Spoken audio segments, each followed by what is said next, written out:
There we go.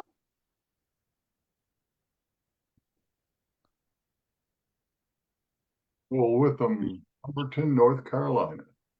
Hello, Carolina, North Carolina, that is. Anybody else want to say where they're calling in from? We've got about one more Good, minute before we get good, started. good evening from Scotland. From Scotland. Hello, hello. Hello, Hi. hello. Good Leslie, morning from California. Californian house. Hello, Good California. afternoon from Florida. Florida. North Dakota's in the house. Hello, hello. Norway. Yeah, Norway. I from Germany. Hello, Germany. Hi, Aiken, Georgia. Minnesota. I heard Georgia and Denmark. Yes. From the Hello. Show Me State, Harrisonville, Missouri. Missouri, how you doing? Pretty South good. Africa. I'm in South Georgia. South Georgia. Hello, hello. Hi from Netherlands. Netherlands. Hello. Hi from Oklahoma. Sweden. John Sweden. Berger in London. In London. Hello. Hi, And the Czech Carla. Republic. Oklahoma. Oh, fun. Drunken. I see people writing in the chat too. Latvia, Norway, Malta, Sweden, Hi, calling in from London, UK. and the UK, London. I see South Africa. Wonderful. Missouri, Finland. Finland. Hi, how you doing? I'm doing great. How are you, Carla? Wonderful, wonderful. Good to see everyone.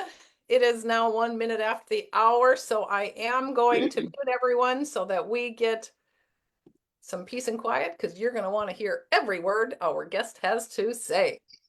So there we are.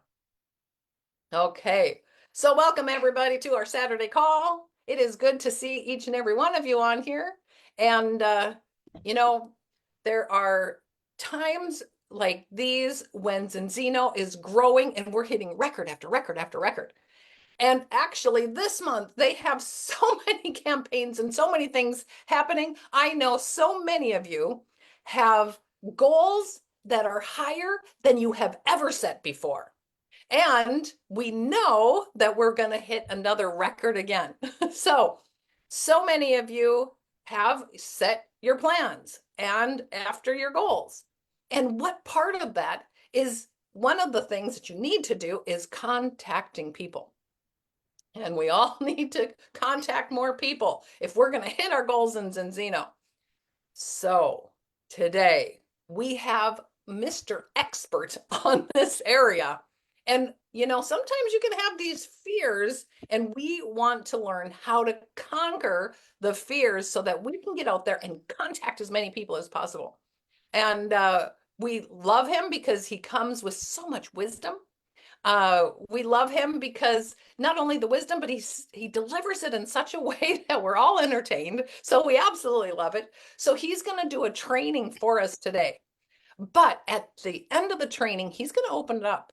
So when you have specific questions, write them down in the chat so that we can go through some of those questions and get your questions answered so that you can hit your goals. So let's bring him on here. The legendary, he has so many books out there, so much information out there. So many of you follow him and follow his newsletters that he sends out. They are so informative, but we are honored to have him on here all the way from Thailand. Let's bring him on, Mr. Tom Big Al Schreider. Hey there, Tom. Hi, thank you, Carla. And I guess we should get started right away in our limited time. So here's the problem that Carla and I talked about, and that is there's really two problems for new people. They are afraid to talk to people, and if they do talk to people, they don't know what to say. Other than that, everything's good.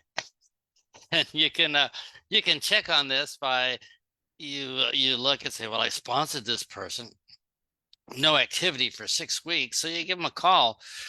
They say, well, you know, what's going on? Have you talked to, oh yeah, I talked to people. And who? Well, people on my list. So how many contacts do you have in your phone? Oh, 1,731. And how many of them have you talked to? 3. And you say, all right, there's a problem here. What happened after 3? Well, the first 3 didn't go well, and it was all over. They got thinking, oh, well, something's wrong with the company. Something's wrong with me. I don't want rejection. I feel bad. It's kind of icky. And they stop. And we spent all this time trying to get them into the business, and then they stop. So if you were to look at everybody in your team, I bet most of them have barely contacted just the list in their phone alone. And the reason is they're a little bit scared to talk to people. So let me give you 6 or 8 quick techniques that you can use to overcome this problem. So if you have a pencil and paper, let me talk about the first one. This is the most effective one and the least used one. And you say, what is the least used one? Well, it takes a little bit of effort, and you know how people feel about effort is they tend not to like it. So here's what they did. They said, all right, we have a bunch of these salespeople. We want to increase their sales. What do we do? So they broke them up into 2 groups. One group, they said, all right, every morning, here's what we're going to do.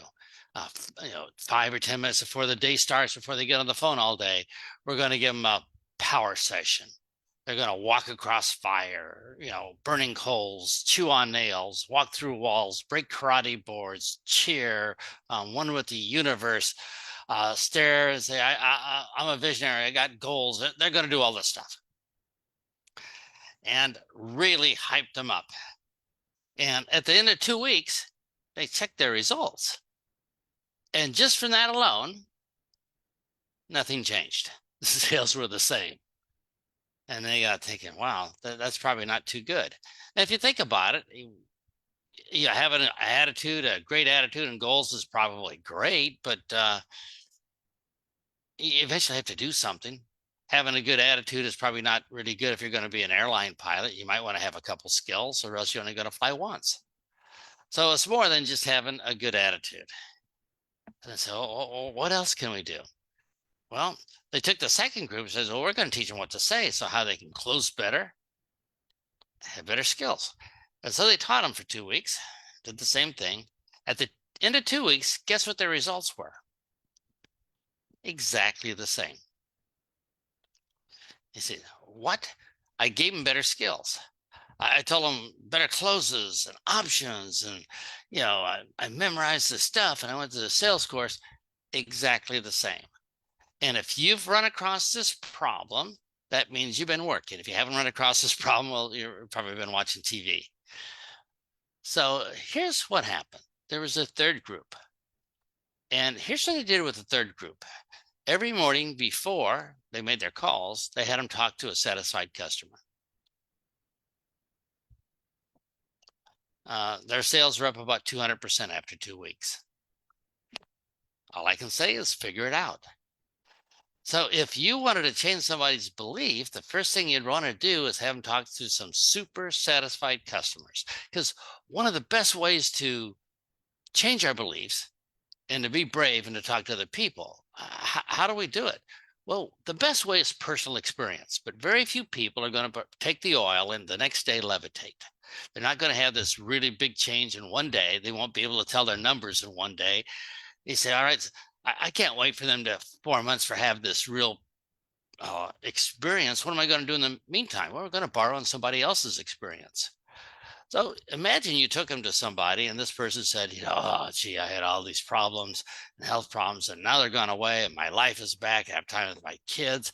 I feel better than ever. Thank goodness somebody told me about it, at least gave me a chance to get on it and try it.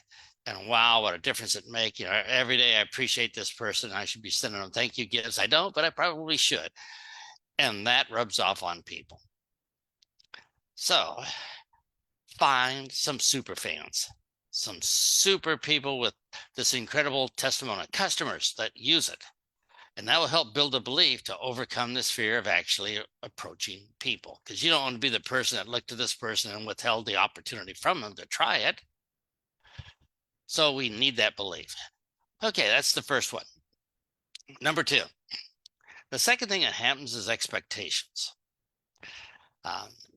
Carla is very generous at the convention. She tells everybody from the front of the room, thanks for coming all the way to Oslo for the big convention. And on the way out, I'll give you €1,000 for coming. And everybody, yay, yay, Carla, you know, she's the greatest. On the way out,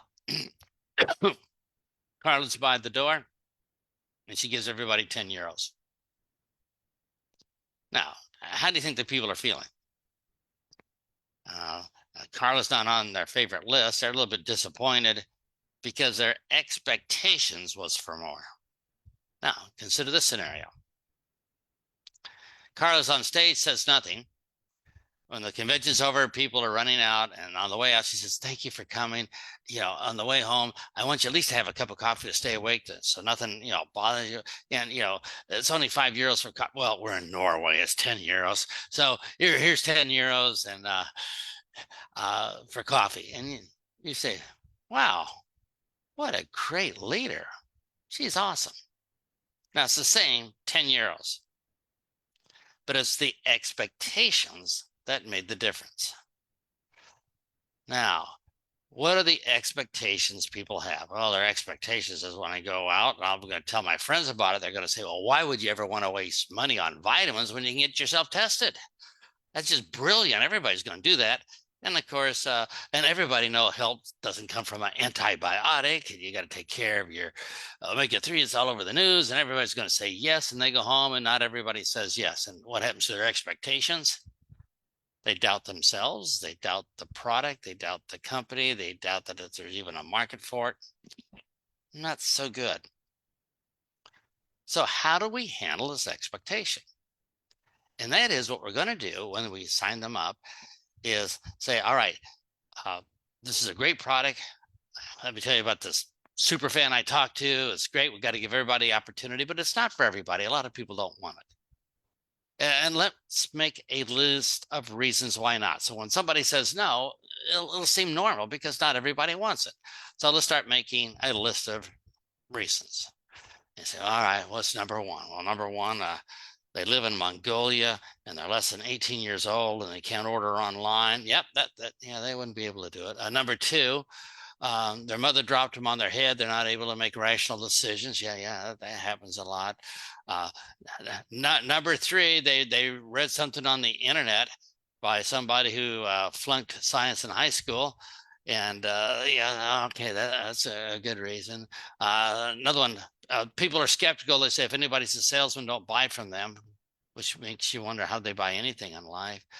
We're going to make a long list of all these things. And so when somebody says no, you say, well, that's one of the people on this list. Our expectations aren't crushed because somebody says no.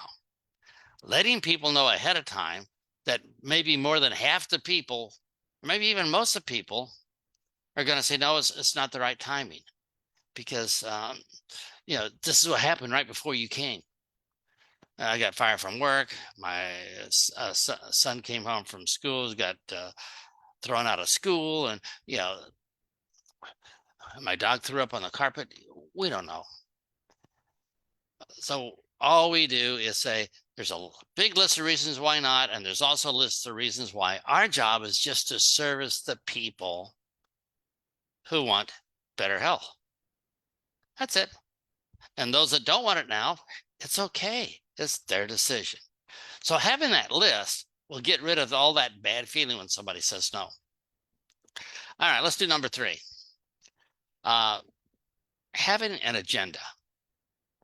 When we walk up to somebody, they have been trained to read our faces, to figure out if we have a sales agenda or trying to trick people or take advantage of them. And everybody you meet is really good at this. You can't hide your agenda. I want you to think back 10,000 years ago, two cavemen meet in the forest. They got about 1 second to figure out friend or foe. If they get it wrong, they die, they don't reproduce. So everybody that you meet come from a long history of people that have been able to figure this out by just looking at their faces. So when you look at somebody's face, you pretty well know. You figure out the microfacial expressions. Your subconscious mind has all these programs. You don't have to worry about it. It's already automatically installed in our minds. But the deal is they're trying to read our mind why we are there, the agenda. So what we have to do is train our mind before we meet them that our agenda is what? Is our agenda to make the sale so we get that bonus, so we qualify for that director trip or something? Or is our agenda to say, my job is to serve the people that want better health? They're going to love this. And those that, it's not for them right now, I understand. They can tell the difference. Look in their face. And you've seen a salesman. You've all talked to salesmen and you just know that they're trying to manipulate the conversation in a certain area. So just change how we think about things changes our microfacial expressions, and they read that. Number 4, we can give them a little mantra, get a little yellow stick 'em pad and write on something. This is something we do for, F-O-R, giant capital letters. This is for something we do for someone, not to, not giant capital letters, T-O, someone. The reason I'm calling them doing this for them, not to them to make a sale or my agenda, but it's doing for them so they have a chance to make a choice for better health because they may want it now. We don't know because we don't know what happened to them 10 minutes before we call, but we do this for them. Number 5. This is pretty cool. What we offer is not a presentation. So if you say to somebody, let me come over and give you a presentation, that what does that mean? That means presentation, you're going to try to sell me. So when you come over, I got to look for all the reasons why it won't work. So I have some ammunition at the end so I can have objections to get rid of you. So as soon as we say sales presentation, they start thinking, whoa, I got to start looking for reasons why not. That's not a good start. So instead of saying sales presentation, let me offer this word, option, O-P-T-I-O-N.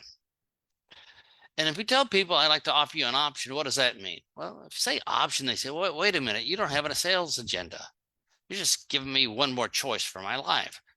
So I don't have to worry about you trying to push me into something at the end. So it's just, I get to make the choice. How cool is that? But wait, the only way an option can work for me is if I take it.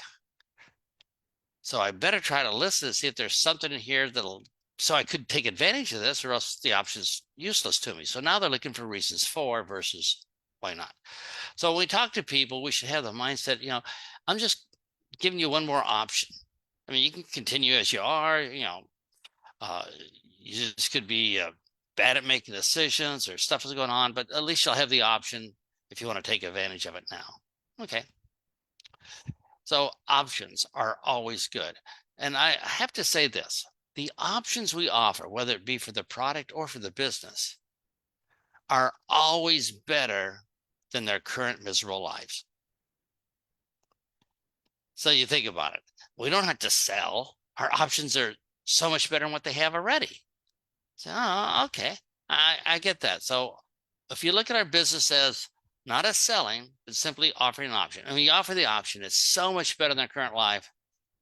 You don't have to really push. They either figure it out or not. People aren't dumb. They can figure out that living longer sounds a little bit better than dying quicker. And if you talk about the compensation plan, most people, even if they flunked math in school, can figure out having more money is better than less money. They can do this. It's just an option. And say, oh, okay, I'm getting my mindset, but I still have to say something to people. How do I start this off so I don't kill myself or make them sales resistant? So here's a little phrase that they could probably say to everybody they talk to disable the salesman alarm and get everybody nice and calm. And that is, may or may not be for you. That's it. So they can say, hey, I'm in a business that may or may not be for you. People go, wow, that's pretty cool. Or if you want to do a little salesmanship on it, you can say, I joined this business. It's awesome for me, but it may or may not be good for you. So tell me about it. Okay. There you are. So if you were to start by saying this may or may not be for you, you'll have the mindset this is an option. I'm doing it for people, not two people. And that's a pretty good start.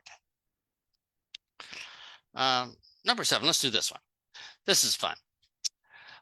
This is for the people that you really want to push a little bit.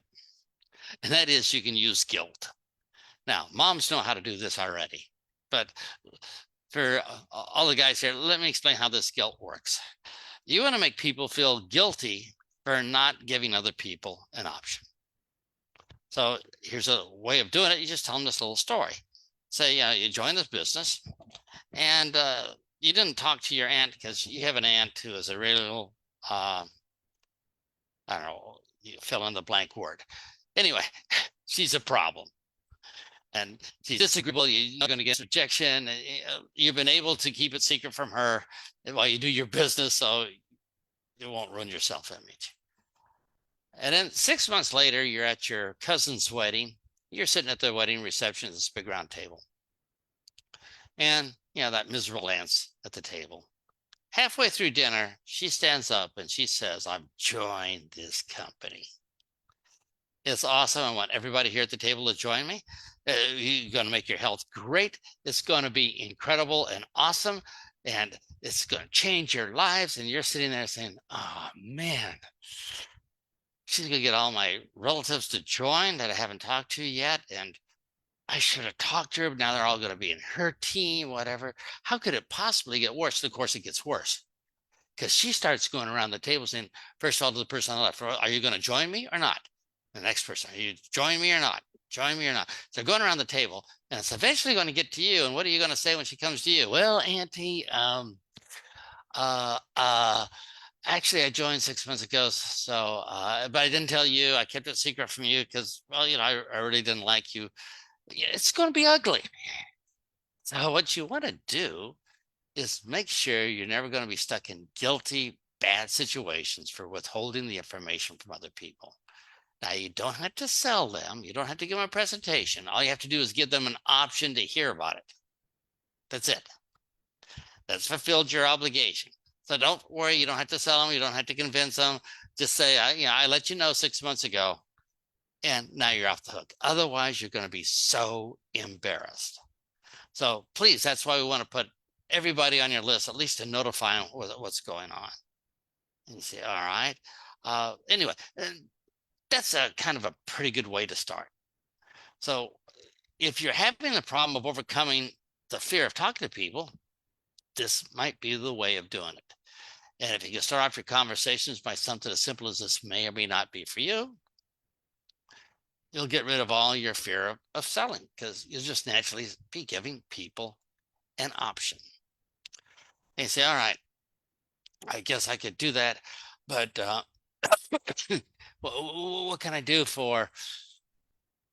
just to start the conversation with people? I feel kind of icky pushing on them. How can I give them this option thing? So if you have a pencil and paper, write down this: benefit plus permission. All we're going to do is give people a benefit and then give them permission to ask us more about the benefit. But because we're shy people, we're not going to be direct about this. We're going to be very indirect because, hey, we're professional cowards. So let's try this.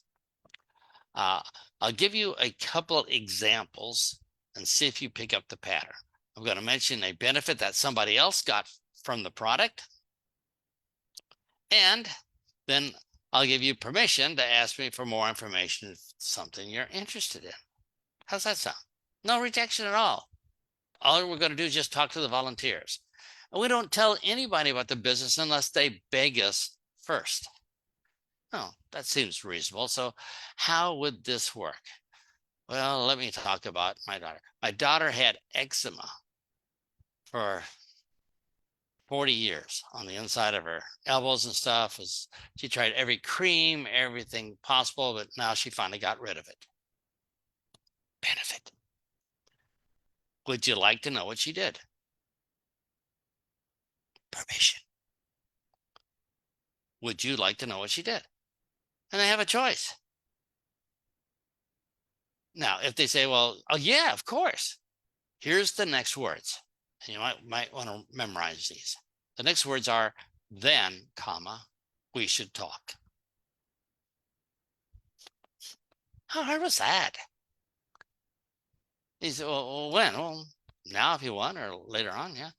Get an appointment is easy. We make it just way too hard. So let's just do it about the business. I might say to a coworker at work, I'm going to do benefit plus permission. I'm going to say, looks like I'm going to have an extra paycheck every month for life. Would you like to know my secret? Would you like to know my secret? Well, yeah, of course. Well, then we should talk. When? Whenever. You say, come on, it can't be that easy. And the answer is, yeah. So tomorrow people are going to be, or Monday, people are going to be at work, and you say, well, how do I talk to my coworker? So you say to your coworker, I got a plan so I can get rid of this job in March. Would you like to know my plan?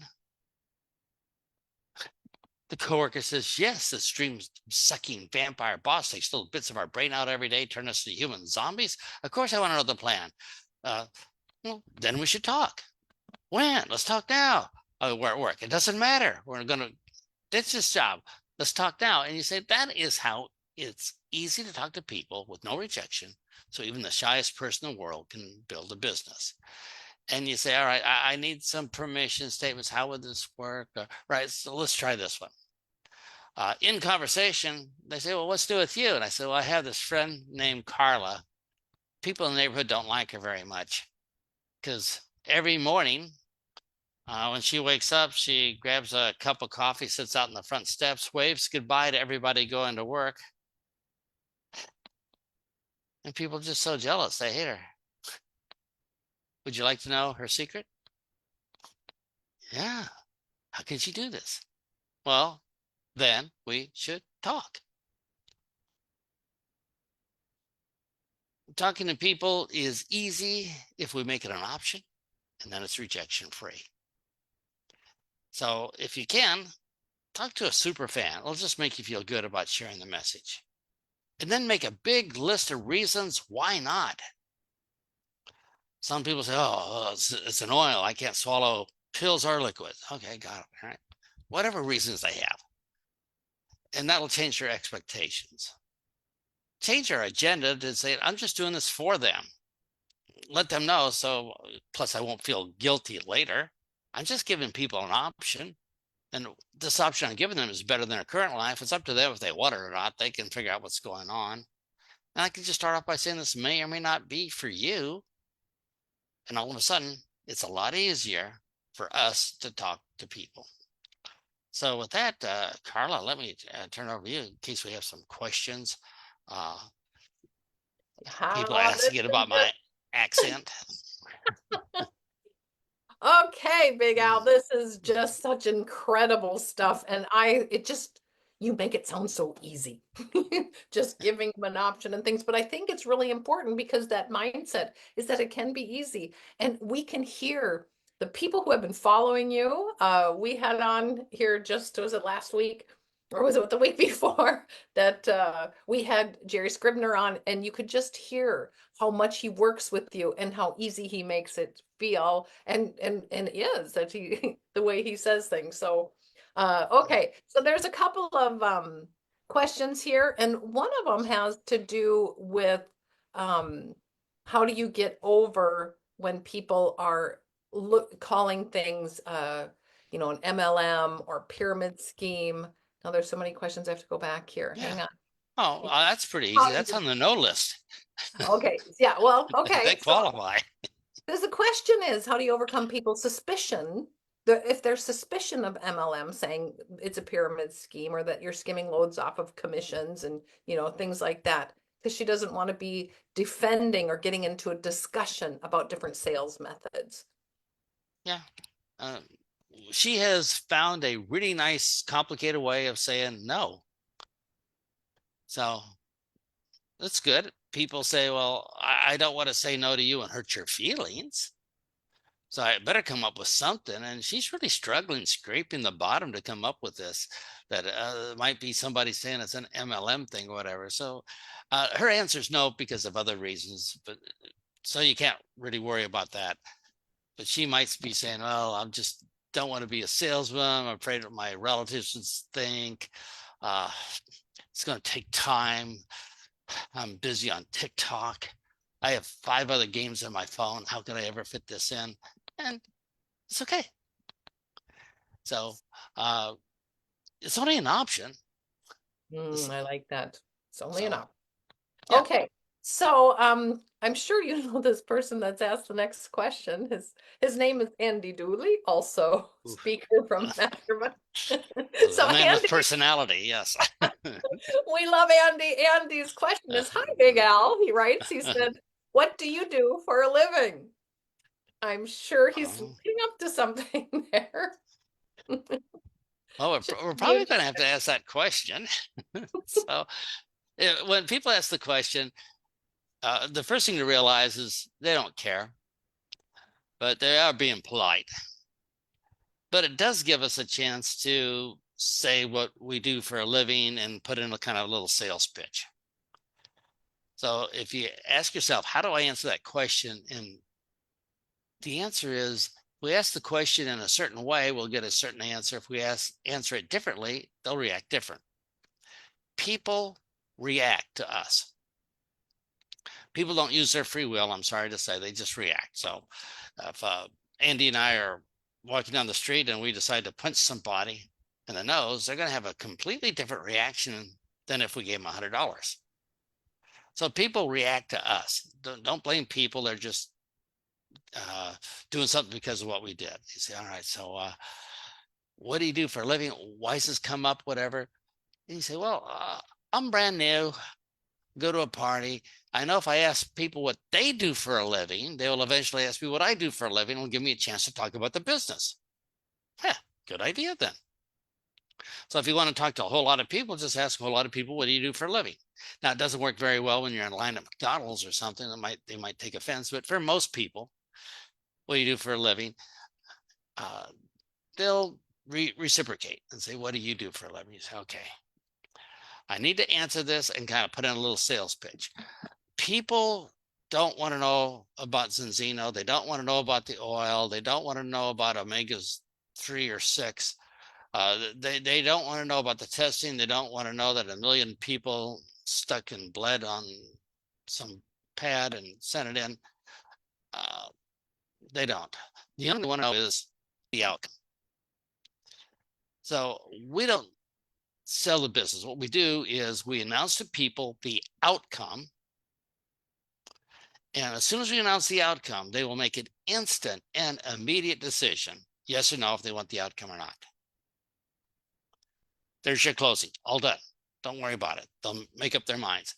Now, if the decision is they don't want the outcome, they will continue the conversation with, how about that shopping sale is coming up on Black Friday? But if they do want the outcome, they're going to ask for more information. So the only people that ever hear a presentation or an option about your business are people that have already made a yes decision. And we can make this happen by answering the question, what do you do for a living? And you can make that as long as short as you want, depending on the situation. Let me give you kind of a long one. Which is, what do you do for a living? And you can say, well, what I learned here today, that some people don't want it and they do, and give people options. How could I just kind of incorporate all that in so I don't forget? You can say, well, you know how people eventually die? They go, yeah, it seems pretty common. And a lot of people want to put it off and stay healthy. And then a lot of people just don't care. But for the people that want to put it off and stay healthy a lot longer, I help them achieve their goals. That's the outcome. And if they say, well, that sounds interesting, I'm in that group, I like that option. Tell me more. Huh? Then we should talk. Say, okay, I got it. So I don't have to worry about the outcome. I don't have to worry about which way the molecule interfaces with the antioxidant and how the olive was crushed by the owner's feet and how it was tested. And yeah, no, you don't have to worry about any of this stuff, just the outcome. So they say, what do you do for a living? You might say, well, you know how a lot of people hate their jobs, but they're afraid to quit their jobs because what if they can't get a new one? I help people do a little part-time business, so they never have to worry about that. Well, you know how prices go up and our salaries don't? I fix that for a lot of people. Do I want that outcome or not? So what do you do for a living? Well, you know how half the people in America buy a ton of vitamins? Yeah. Most of them would like to know if they're wasting their money or not, and I solve that for them. Really, how does that work? Well, then we should talk. So when asked by somebody, what do you do for a living? It's our chance to not describe what we do, but to give them an outcome. They will make an immediate decision on the outcome, on no details, none. You don't have to tell them that 1 million people got tested. It has nothing to do with the outcome and their decision. People make instant and immediate decisions. I'll just give you an example that people make instant decisions on no information. I do this all the time, and Carl knows this one. I just ask people, is it okay if I take your children skydiving with me? People make an instant decision. Oh, no, you can't take my babies, or I would help push them out of the plane, depending on the behavior of their children. But they make that decision before I tell them I'm a certified skydiver, that I'm successful 3 out of 4 times, that we're only going to skydive, 1 inch or 1 centimeter, before any of this stuff. Is how the human mind works. So when we talk to people, they want to sort us out right away so they can get back to TikTok. So all they want to know is, what's the outcome? Do I want it or not? If the answer is yes, I'll allocate more time. If the answer is no, let's move on because I have other stuff to do. So you could build an entire business on this. Let's say that you are a yellow personality. You just want to help people, but you're kind of shy to talk to people. And you come to me and say, well, I want to do the business, but I'm shy. I don't want to talk to people. I say, all right, here it is. Your mission, if you choose to accept this mission, is all I want you to do is to help me create world peace. World peace? Well, how do I do it? Well, think globally, but work locally. Well, what do you mean? Well, one person at a time. Try to make one person happy at a time. Oh, I can do that. I'm a yellow personality. I like helping people.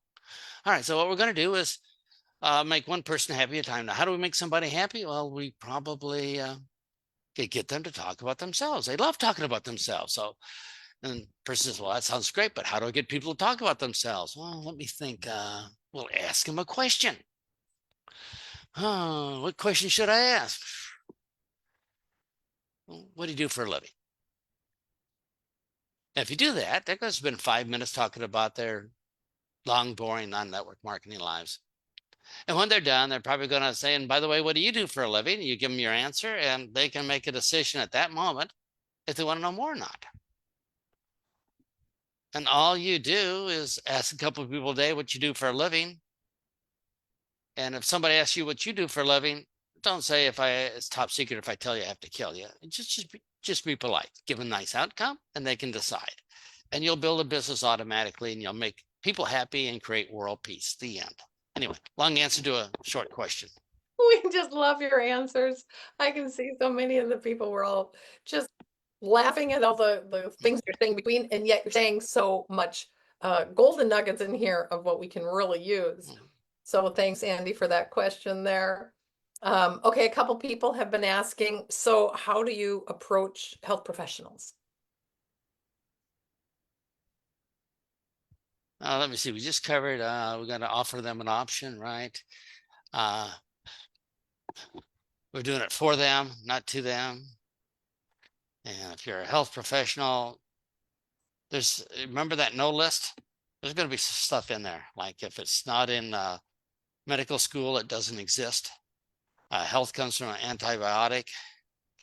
Why would I be listening to somebody when I spent $300,000 for medical school. They got a lot of stuff going on in their minds. So they have a lot of negative stuff going on. So for a health professional, you probably want to ask a question like, would you like to help people more? And they said, not really. It's bad for repeat business. Okay, got it. All right. But they say, well, yeah, of course I like to help people more. And he says, well, a lot of them, as you know, are wasting money on vitamins. A lot. They buy junk and stuff that doesn't work. And the doc says, yeah, you're right. Yeah, they should be really getting some prescription meds. And he says, so there's a simple test that will help them stop wasting money on vitamins and also give you some pretty good data about why they're having inflammation and stuff in case they do. Would you like to know more? No. All right, got the hint. You're in the no list. Yes? Then we should talk. Keeping Just it using what we simple. learned. Keeping it simple. Love that. Okay, so I'm going to read this question from Ingvild. When people want to know the name of the company before any info or all the info and when it and a talk before, oh, there went my question. When it comes to the business, what do you say? The name of the company. I mean, how long can you keep it a secret? 6 months later, they've joined, they're on their director's trip and you break the news. I don't think that's kosher. What they're doing is they're asking a question, and this is going to go away. It's probably not going to happen anymore. What they're doing is they're asking the name of the company in the hopes that it will trigger something bad so they can tell you, no, I don't want to hear any more, to save their time and get back to TikTok. So what they're doing is a defense mechanism to reclaim their time so they don't get stuck in some long, stupid sales presentation with flip charts and stuff, or PowerPoint presentations. But that's not going to happen if you tell them the outcome and they say, tell me more about the outcome. So you bypass that whole problem. Remember, people are reactive. So you're never going to have anybody ask you about network marketing. You're never going to ask people to tell me the name of the company first, because you bypass it by doing something different where they react different. So it's kind of I don't know if I should be answering that question because it's not going to happen anymore when you do this. But if you go back to the old ways, yeah, like, I got this secret thing, but I want 20 minutes of your time or 2 hours of your time. Yeah, they're going to try to, to derail this thing as fast as they can. What's the name of the company? Oh, I can't join any company that starts with letter Z. All right, got it. They're on the no list. You just kill us, Big Al. Tom, you are incredible. I think if people just keep this handy and they just follow what you say, we saw how it worked with so many others, even Jerry here on the last, and he was rising up to the top. And I loved how that even a nut like me could just follow what you were saying and really do well in all of this business. So Big Al, I have to say, I know it is middle of the night there where you are, and you come on in your top of your game and really deliver so much information that we can use. And we are on the route of hitting our biggest month ever. Most people have such high goals, and we need to be contacting more people. So you really gave us what we need so that not just ourselves, but people in the team can all be working to get all those contacts in a fun way, to have fun with this and really grow your business at the same time.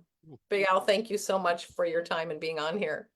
You're welcome. And in the meantime, everybody use your personality. It's not required, but having a personality like Andy Dooley and Jerry Scribner and Carla and these, having a personality makes it even better. So use that too. Well, I'm letting everybody unmute and say thank you for today. Go have fun. Thank you, Big Al. Thank you. Thank you. Thank you. Thank you. Thank you. Thank you. Carla, you're amazing. Thank you. Thank you. So Bye-bye. good. Thank you. Bye-bye. Muchas gracias. Thank you. Thank you. Thank you, Carla. Gracias. Oh, I was listening to how to sell. Thank you very much. Have a great day, everyone. See you next You week.